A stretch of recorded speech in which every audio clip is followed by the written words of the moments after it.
वापसी पासबुक कानून का ड्राफ्ट पड़ा और मेरे को लगा ये कानून अगर लागू हो जाता है तो मुख्यमंत्री, स्वास्थ्य मंत्री, शिक्षा मंत्री और पुलिस प्रमुख को हम नौकरी से बदल सकते हैं। तो पहला हमारा मांग है बैलेट पेपर से चुनाव, दूसरा मांग है वोट वापसी पासबुक कानून लागू करवाना। हम चुनाव बैलेट पेपर से करवाना चाहते हैं ईवीएम को हटाकर। ये वोट वापसी पासबुक कानून का पब्लिक डिमांड खड़ा करने के लिए। मैं भी पहले मतलब कि बीजेपी को सपोर्ट करता था। पहले आप अपना नाम बताओ आप। जी, मेरा नाम राहुल तिवारी है। मैं दिल्ली के चांदनी चौक विधानसभा से 2025 में एमएलए का चुनाव लड़ चुका हूँ। अच्छा। और मैंने 21 लोगों को चुनाव में खड़ा किया था ये वोट वापसी पासबुक कानून का पब्लिक डिमांड खड़ा करने के लिए।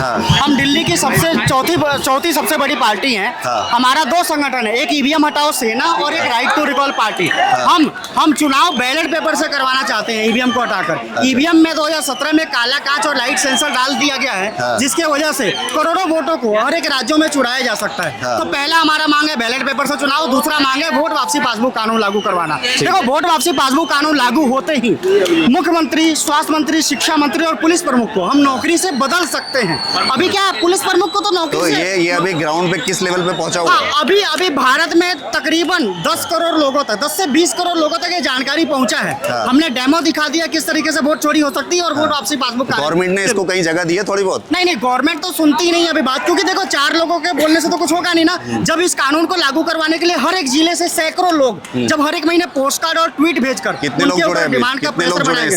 अभी अभी तक कुछ 15,000 लोग हमारे साथ जुड़े हुए हैं। अच्छा। ठीक है ना। हम धीरे धीरे इस आंदोलन को और तेज कर। मैं भी पहले मतलब कि बीजेपी को सपोर्ट करता था। अच्छा। मुझे लगा कि मोदी जी इधर से पैदा हुए हैं, उधर से निकले हैं तो देश की समस्याओं का समाधान कर देंगे।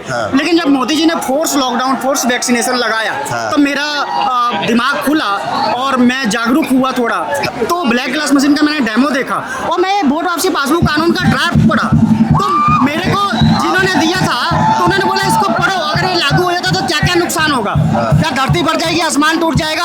अगर नहीं होता है कोई नुकसान तो फायदा क्या क्या होगा। मैं इस कानून के ड्राफ्ट को पढ़ा और मेरे को लगा ये कानून अगर लागू हो जाता है तो भारत की 50% समस्याएं। देखो मैं बताता हूँ, जैसे कि मान लो आप सुने होंगे एमएलए एमपी की सीट बिकती है ना।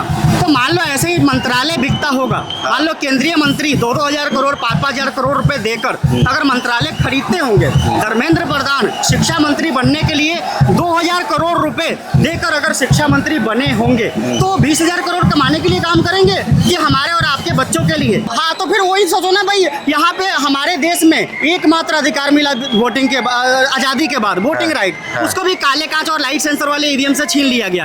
आप बोलते हो कि अमेरिका दुनिया का सबसे बड़ा लोकतांत्रिक देश है। हम इसलिए बोल पाते हैं क्योंकि वहाँ पे voting right, recall right, referendum right, gun right है। यहाँ पे तो एक भी राइट नहीं है भाई, वोटिंग राइट। ये आपका कितने स्टेट में चल रहा है? हाँ, हमारे पूरे भारत में चल रहा है। भारत में 33 लाख एनजीओ है और 3,000 पॉलिटिकल पार्टियां हैं।